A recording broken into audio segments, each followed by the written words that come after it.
You're watching Around the Big Sport. You can like and subscribe and click on that QR code. Follow us. Give it a go and listen. I'm Drew. I'm Jack.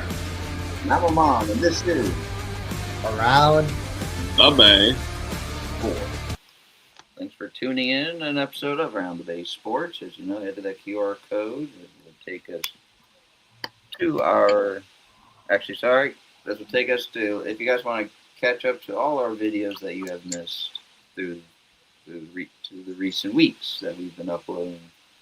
And anyway, let's get things started, folks. And as we know, we have some breaking news in the NCAA. We've got a little NFL news. And we have some history that's been made recently this past month that I've discovered, as well as the lucky Sharks the lucky 7's of the NHL. As you know, if you guys didn't see the lottery, the Sharks are just so lucky that they can be a top 3 pick literally every year at this point. Yeah. Dude, that's crazy that the Sharks landed the second overall pick. We'll talk about that down the road, but there's an achievement.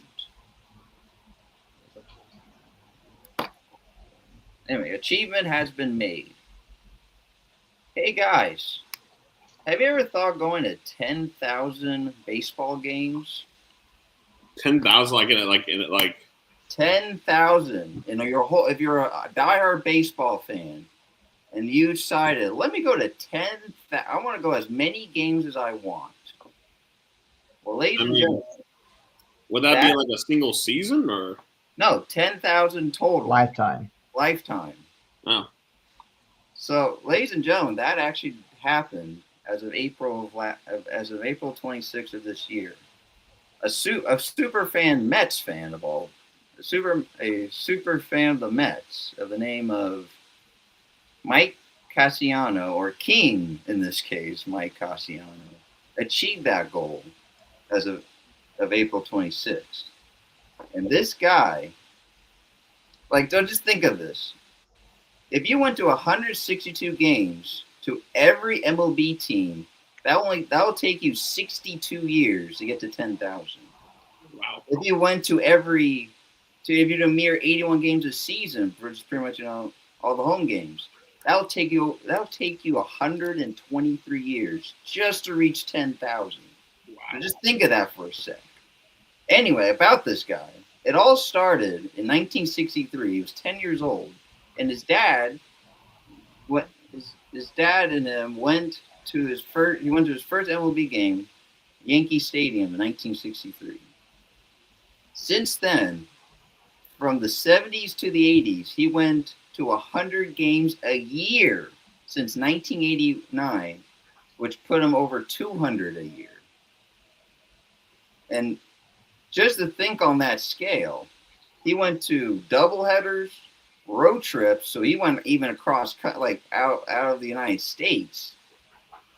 And multi-city games, including minors, not just the MLB. This guy went even to to see the minor teams. And he witnessed 13 no-hitters in all the places he went to: Tokyo, London, Puerto Rico, Mexico, and even Australia, in case you didn't know. And he also, and the favorite stadiums he liked was Wrigley Field, Fenway, the old Tiger Stadium, and then where the Cubs play, where the Giants play, Oracle Park, and even the old Kaminsky Park, if anyone knows that.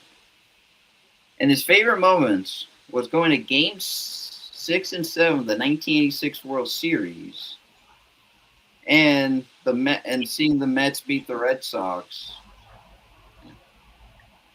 Mets being the Red Sox. Apologize. But he saw the Mets being the Red Sox long ago, and that was his greatest moments. But imagine that.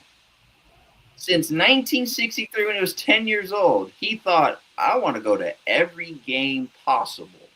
And he did that, and he achieved it now of this year as of April. That's just crazy. Jack and Drew. I mean, anyone who's a diehard baseball fan if you could imagine thinking of that such a goal Yeah, I mean, in a not life. only is this like a crazy record, but my main question is, how did he keep track of every game he went to? Did he like save like a ticket? Did he get like how did he know that he went to all those games? You might have just realized it maybe as of this year. I don't know. Because I mean, people could say know. like they've been to thousands of games, but like if you have like actual evidence of that, then that's that. I mean, that's unbelievable. This was an I'm article. not calling the guy a liar. No. This was an article that came out. You can search it up on your own time, and people are watching. This is a real thing. This occurred, and it was just I realized this fan that saw his first game in the early '60s, and he started right after he went to that first game. He did since he was 10. He did pretty much the impossible, or at least maybe the diehardest baseball fan you ever hear of in your life, maybe. Anyway, it's just my dad told me about this, and I'm like, hang on, let me search about this. Let's see, what's the guy's name?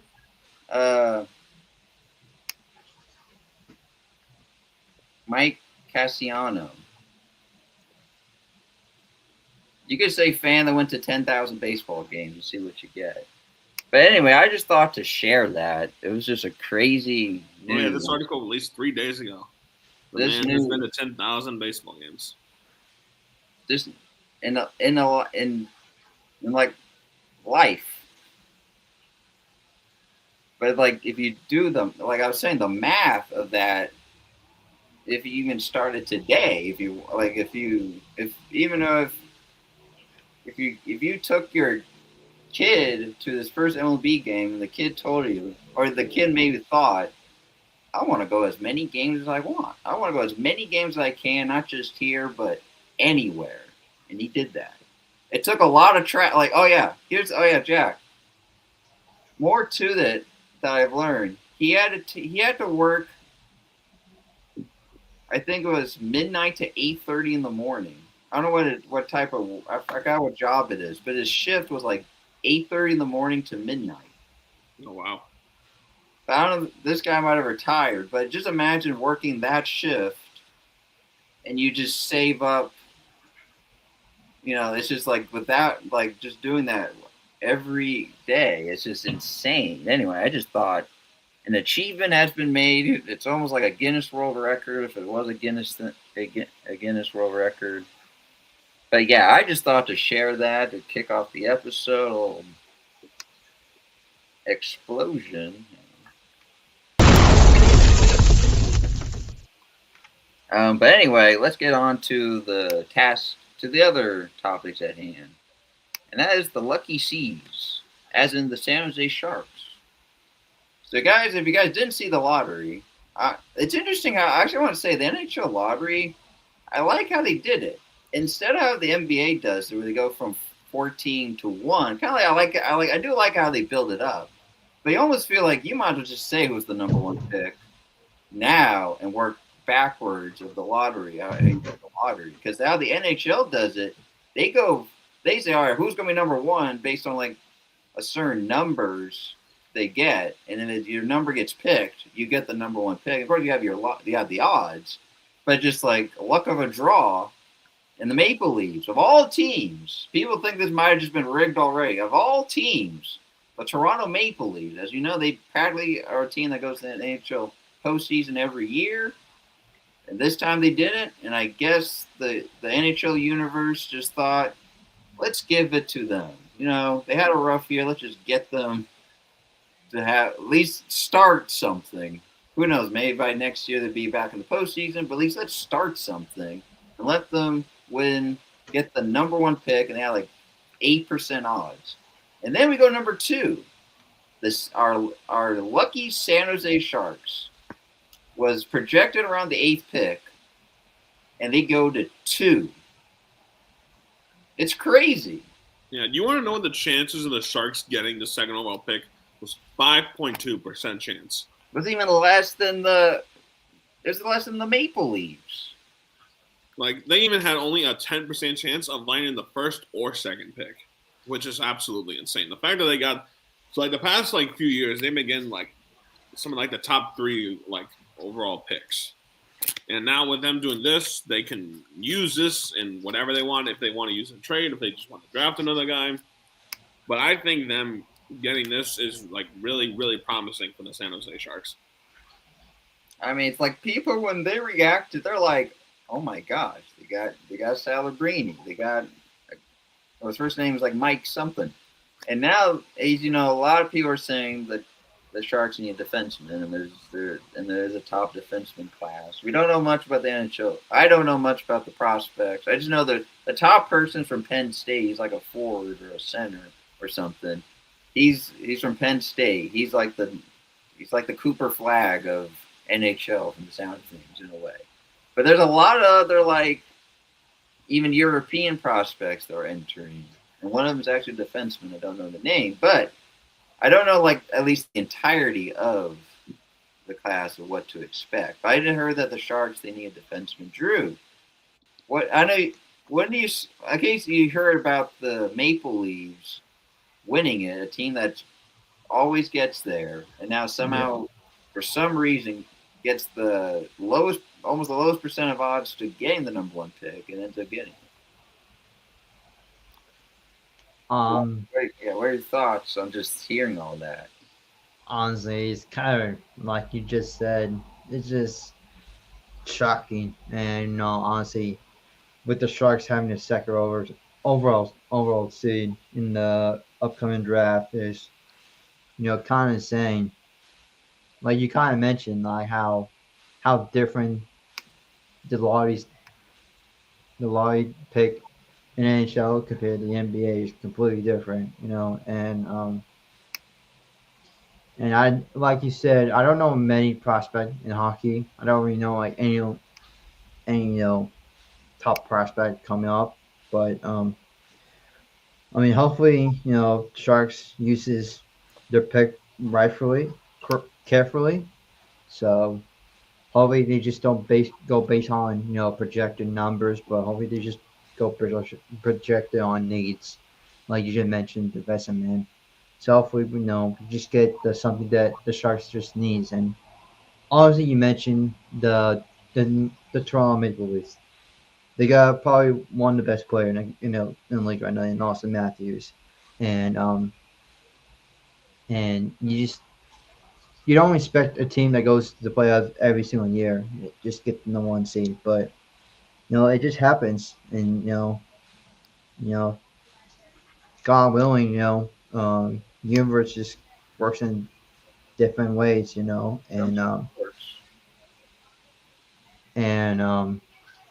it's I'm deciding what prospect that hopefully I'm deciding what the draft comes.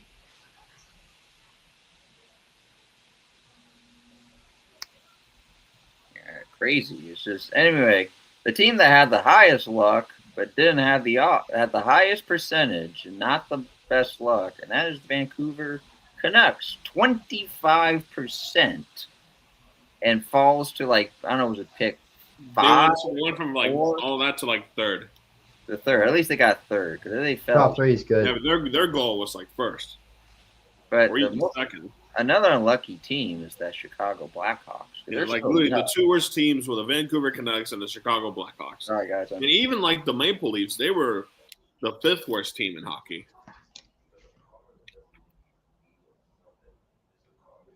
It's kind of insane, And I mean, honestly,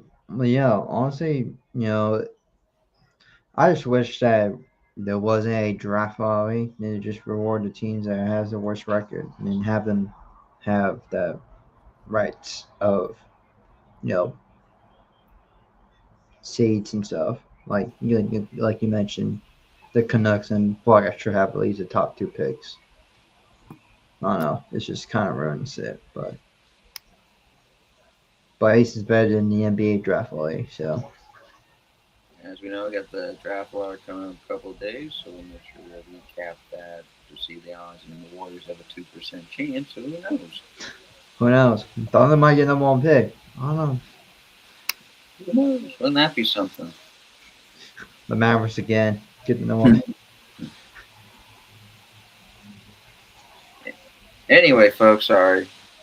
Trying to get things in order here. But we have some breaking news. Sorry. We have some breaking news. And that is... Okay. We have some breaking news, folks. And that is the NCAA has finally settled, or at least has pretty much completed this deal. We all love 68 games, right? Who doesn't love March Madness? Well, let's just drop a nuke. Let's just pretty much just drop a nuke to this whole thing. Nuke. The NCAA has expanded, not just the men's, with the women's included, to 76 teams. So now we're not going 68-32, 16-84. We're going 76 to 68 and so on. So, yeah, folks, what are your thoughts? You love it, hate it? What's your thoughts?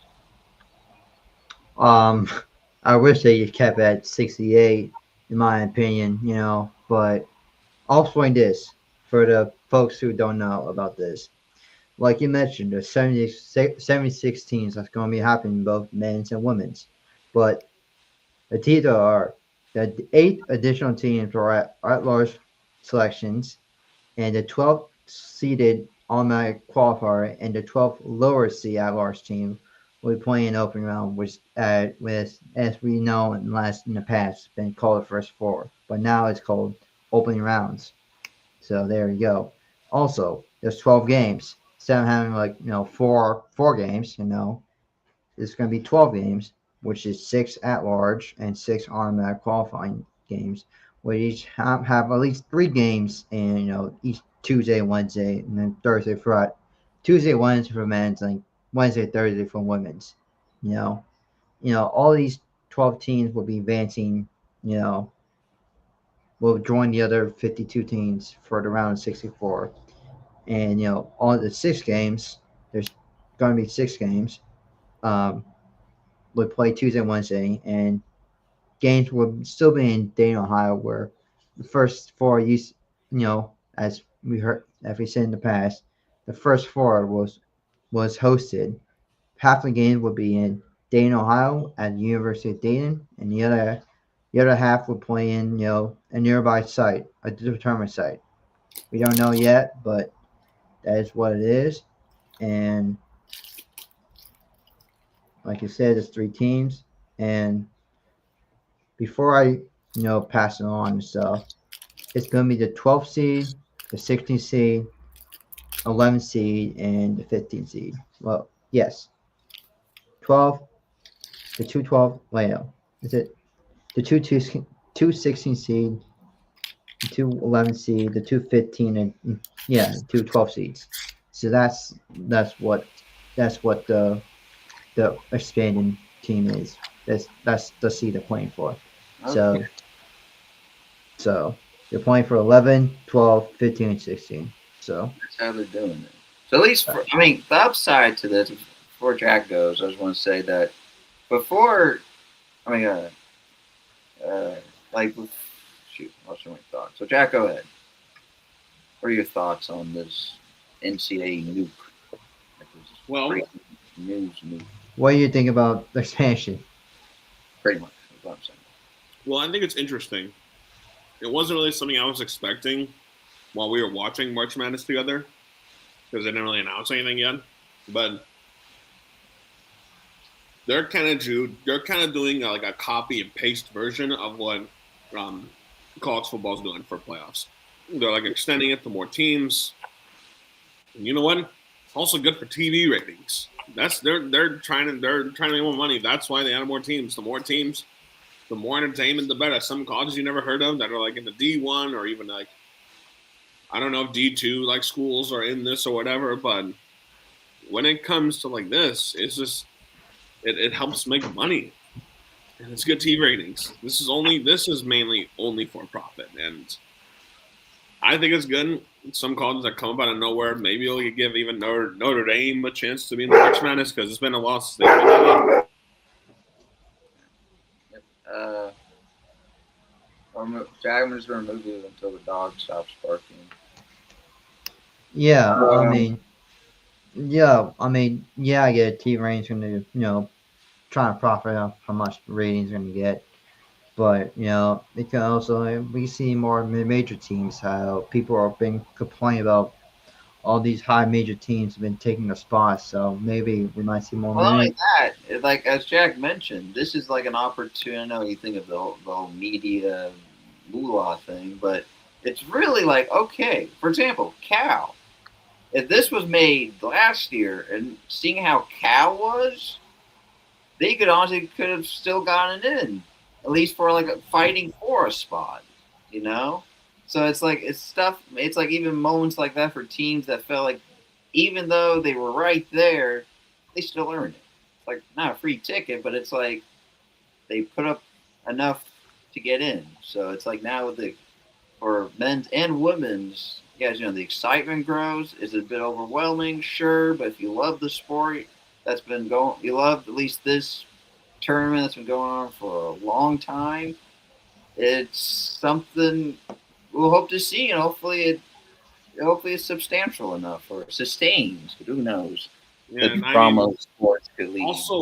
also for like this, it's probably gonna go to more like other arena venues that normally don't get that much attention because, as like you guys said, this is gonna extend it back. And what was the original one? That was that 64? Yeah, well, 68. 68. 64, 68. So now there's like, what is it? What is it now? 76. 76. Yeah, so 8 more teams. So yeah, that's an 8 team increase. That's pretty darn big. Yeah. So in all like other aspects, it gives like college a chance to get there. Gives Notre Dame men's a chance to get there. I know Notre Dame women's always make it, which is great. But I'd like to see Notre Dame men's basketball again at some point. And it's just, and it makes. It also kind of fits the theme. It's going to cause more. The more teams, the more madness. That's kind of what this. That's kind of what this is. And that's if I was writing an article, I would just top it off of that. So you could say it's an achievement. Yeah, you could. I just saw you had the hand achievement. Like honestly, it is achievement because if you love the sport, here it is. Would it be overwhelming? Sure, but if you don't have much to do on a weekday, now you can instead of watching. Now I just think, hey, instead of watching 3 days, why not 4? Or instead of the first 4, now it's probably like the first. Maybe they do. Are they still gonna do first 4 just split in 2 days, or are they gonna do 4 games now? First 4 is 4 instead of 2.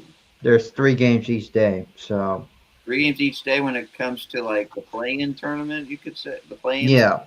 Mm-hmm. Okay. All right. Just 3 games. And this is starting next season, right? Yep. Yeah. Okay. And I think that even helps for the women's too. I think That's true. A little bit more, because not gonna lie, like the men's, it does take its time, and I feel like the women's is a little quick, when you watch it, just like boom, boom, boom, done. Now, at least maybe with this expansion, it kind of at least keeps the excitement a little longer, But anyway, I forgot we have some NFL news that developed. You could say breaking news, but maybe not completely. Not completely breaking news, A but former Niner of the name of Juan Jennings, who was a late free agent, one of the late free agency pickups like Debo, Tyreek Hill, etc., has signed with the Vikings. I'll land it to Drew and Jack because they know they're Niner fans. Yeah. I got to tell you, this is kind of unexpected. I was expecting him to go to a different team, not the Vikings. So this gives Kyler Murray another weapon with like Juwan Jennings and Justin Jefferson, so they can make a pretty good offense. But all in all, I mean, Juwan Jennings was great with the Niners. He was by far the Niners' best blocker, and he was also very gritty. Even when he was injured, he would still play through it. But the other thing is, like during like the recent years, he dropped a lot of key passes. That was the one issue I had with him. I kind of said near the end of the season, don't be surprised if Juwan Jennings is gone, and Juwan Jennings is gone. So I wonder how his role is going to be. But also, I'm noticing his contract. His contract is a 1-year, $13 million deal. The 49ers actually offered $17 million, like I think a year, and he still didn't accept that. And the another thing about this is he didn't really reach the money that he wanted. I think he just said, "Hey, I'll take any team that signs me to like a good amount of money."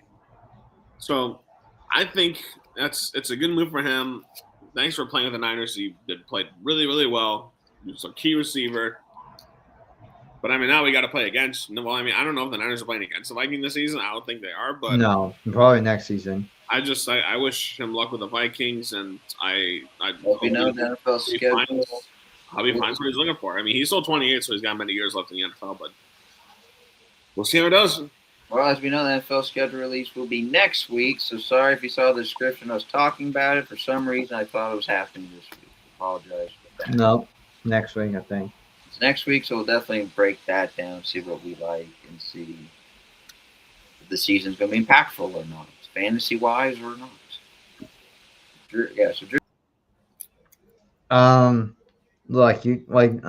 It's I kind of expect him to lead the Niners. To be honest, like I'm not like stunned or shocked. I mean, I kind of expect him to be with another team, but like Jack mentioned, he's been dropping key passes. Like I said, when the Niners what game? I think it was against the Saints when he dropped three big catches that could have sealed the game. And it's respect that what he did for us, for our franchise, but wish nothing but the best in Minnesota, and hopefully we don't face them. I know we're not gonna face them this year, but even though it's a 1-year deal, but I'm just hoping we don't face them either the preseason or potentially in the playoffs. So. All right. Well, as we know, we'll talk about more NFL as this season schedule will be released. So we'll see, and even not just our teams, just Sunday night, Monday night, Thursday night, Wednesday night, make it Tuesday night. Heck, man, just do the whole week of NFL. But let's get to what's happening around the postseason. We've got the NHL, we got the NBA. And we're kind of leaning more towards the NHL, but we got to talk about every sport. But as we know, let's just go with the NBA. As we know, the Knicks take a 2-0 lead after the Sixers can't hold leads, unfortunately. So, what do you guys thought of those Knicks? Is it we want to speak too soon about them? Well, so far of any East team, I think the Knicks are the team that's definitely more prepared to go to the finals. Now you can say the Pistons, the Pistons are playing pretty well, but the Pistons had to come back down 3-1, and you should never get down this series 3-1, and then you come back from that, and then it's great and everything. But I just think the Knicks are better offensively than the Pistons. But all in the entire league, it's still up for debate because you got the Thunder, you got the Spurs. Those two teams, they're really good. They're probably going to play each other in the next round. But I mean, I like where the Knicks are going. Yeah, as you mentioned, Drew, what do you think of the Knicks? Yeah, Knicks, they've been they're playing great recently. Obviously yesterday it was a close game, but I think the last 4 games or something they won by at least 25 plus. I think that's a stat I heard last night. So yeah, I mean, obviously they've been playing great, but I don't expect a sweep on the Sixers. I think it's gonna be probably 6 or 7 game match because obviously Nick Nurse is gonna make adjustments. He's known for making adjustments on the fly and stuff. So I mean, like he did during the Boston series. Like he made those adjustments, and guess what? They won all those three remaining games. To get to this point. So I think they're gonna make adjustments. Nick Nurse gonna make adjustments. On Jalen Brunson or, but OG and he's currently injured. So I think he like had a hamstring issue. So don't know how long he's gonna be out, but I think it's gonna be six. Like Jack mentioned, Detroit came back 3-1 against the Magic. Obviously, after that, the coach got fired after that. So, kind of blew away to start if you're an Orlando fan. But if you're a Detroit fan, your energy high. Obviously, you're up 2-0 in Cleveland. And, I don't know, I don't expect a sweep on the Cavs. I think Cavs at least have one game. But, but you have to go through the Thunder or Spurs. But I mean, I think those teams are going to face each other next round. So that's going to be the seven game series itself right there. So, and obviously, I don't know who's winning. I think the Thunder are winning right now. Yeah, they are right now against I the saw it Lakers. was, I saw it was tied, but I guess just the battling out. You guys mentioned about the Pistons. Yep, they're up 2-0. I mean, to the Cavs. So it seems like after this 3-1 almost disaster strike after having such quite a, I guess you could say, historic season, or at least to a team that in history they have postseason with Isaiah and Billing Beer and all that. But like seeing how that turned out, it's like at least they got out of it, and maybe it's giving them a little like, okay, we can't be like that. And, I got Donovan Mitchell in the Cavs, James Harden, and Mobley and Allen. But yeah, Pistons up 2-0 over the Cavs. The Thunder, as we know, going to the West, the Thunder took game one, but as I was saying, they're about to be tied, but right now they are taking the lead as we speak, as that game is still happening. It's still happening, but well, yeah. Speaking of game one, though, of the Thunder, you guys saw what happened with Vanderbilt? Yeah, he He tore his completely, practically tore off his pinky. finger, some part of No, it. it was his pinky. It was pinky. He went for a block and just running and jumping at such a fast speed and going for a block, like just he hit the tip of the backboard with his full on pinky, and literally the top just this part, this like upper part just snapped. And when the Thunder saw, they just couldn't watch. It was just that yucky, you could say. Quite gruesome just for a hand injury, but if you saw the highlight, ooh. I did not see that, but yeah, he kind of looked gross. But I mean, no, the overall, I just want to go to game one recap because Holmgren actually led in scoring, not SGA. So what do you guys thought of that? I think the Lakers kind of knew they're gonna. I think I kind of knew the Lakers gonna have some type of scheme on SGA because he's been dropping 30, 40 points every single game against the Suns. So they thought let's just double team him, see what it goes, and he only dropped 18 points I think the first game, but the point guys the Thunder helped them in a big way, and the Thunder ended up winning by 18. So, but other than that, but the other the other series in the Western Conference was Wemby had 12 blocks, but the key story is Anthony Edwards came back and then within 9 days, which is kind of insane because like a hyperextension is like a big thing and it doesn't take probably like at least multiple weeks to be fully recovered from that. But him coming back from 9 days, I think it took him. It's kind of insane.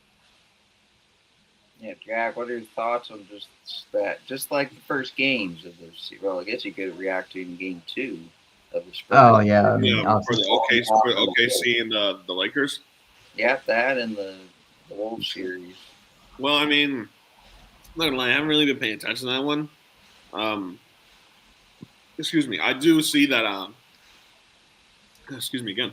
That OKC's winning by 13. It's about to get in the third quarter, but I see that Austin Reeves is like so far the scoring the best with 23 points in 30 minutes, and he's turned over the ball like 5 times, which you can't really do. But the other thing is the bench on the Lakers isn't really helping right now. Like you only got 2 guys that have scored a combined 15 points. And meanwhile, their Jared McCain kid, that kid who paints his nails and all that stuff, he's got 13 points in 12 minutes. So like he's balling, but like the Lakers bench isn't helping. And the thing is, the highest scorer on the Thunder right now in this game is AJ Mitchell, not SGA, not Lou Dort, not Holmgren, not even Hartenstein. It's this kid named AJ Mitchell. Mm-hmm. Well, who I've honestly never really heard of, but he's shooting like 7 of 12. He's only missed like 5 shots, and like he's also passed the ball well with like 5 assists. So there's got to be, if like you're LeBron James, like I know you got to step up also, but you someone else has got to help also because LaRavia, he's not helping. Terrio's not helping. Hayes isn't doing much, and Kennard is doing much, and like all your other guys not doing a whole lot. Meanwhile, Thunder bench, like everybody scored at least 6 points or more. It's just these guys need a lot of work and just try and be like SGA. Just try to get yourself to the free throw line. Right now, you're losing on free throws.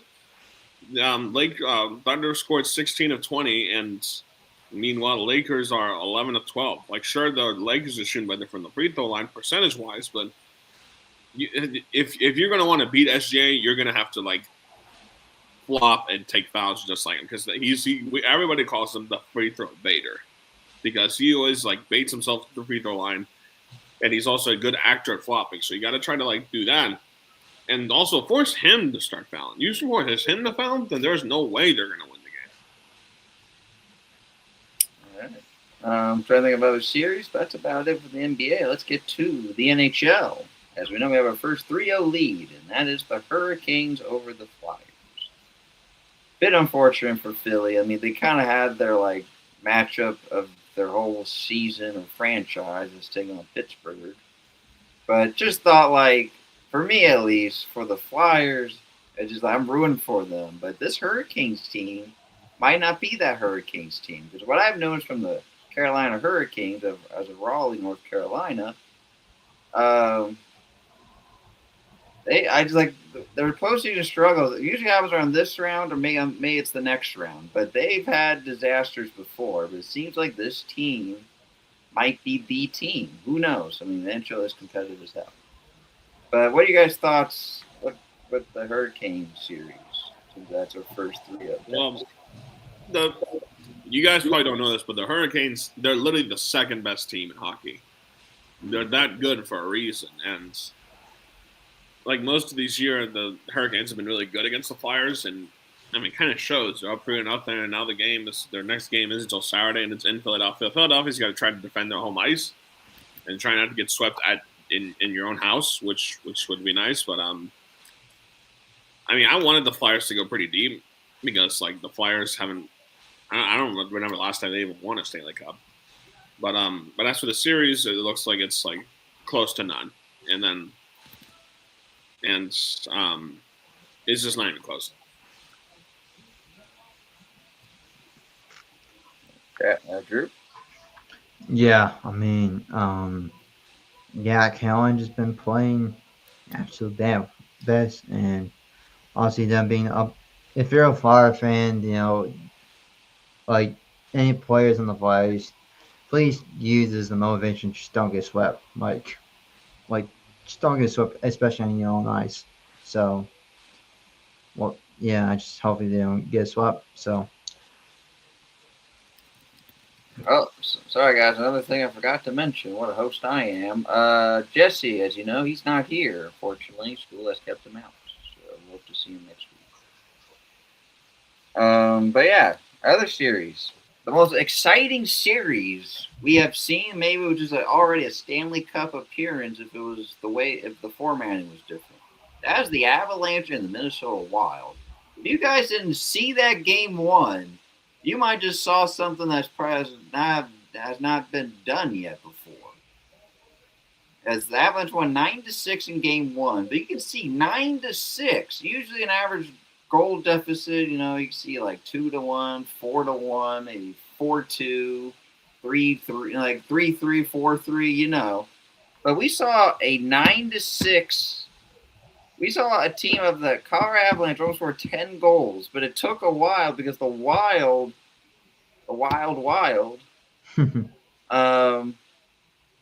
had something else, and it just, crazy, right?